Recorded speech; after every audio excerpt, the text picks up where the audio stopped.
নমস্কার বন্ধুরা, আমি অঙ্কিতা। তোমাদের সকলকে আবারও স্বাগত আমার মা দিদা রান্নাবান্নার পেজে। আজকে আবারও নিয়ে এসেছি একটা মিনি ব্লগ। তো প্রথমেই দেখছো রেডি হয়ে বেরিয়ে গেছি।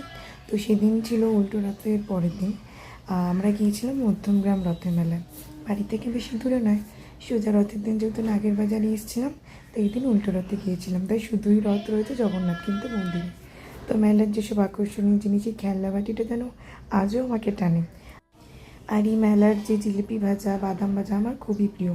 তো এইসব দেখতে দেখতে আর এই যে দেখো কালীবাড়ির সামনে এসে গেছি। মাকে প্রণাম করে মেলা ঘোরা আমাদের কমপ্লিট।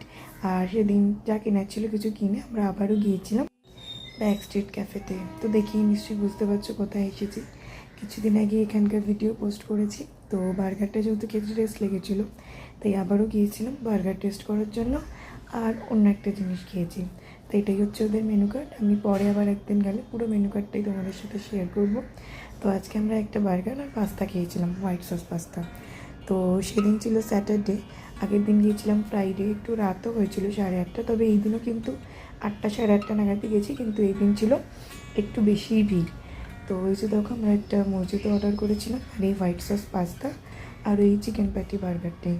তো সব খাবারই মোটামুটি ভালোই ছিল। তো আজকের ভিডিওটা আমি এখানেই রাখি। আবারও দেখা হবে একটা নতুন ভিডিওর সাথে। থ্যাংক ইউ বন্ধুরা।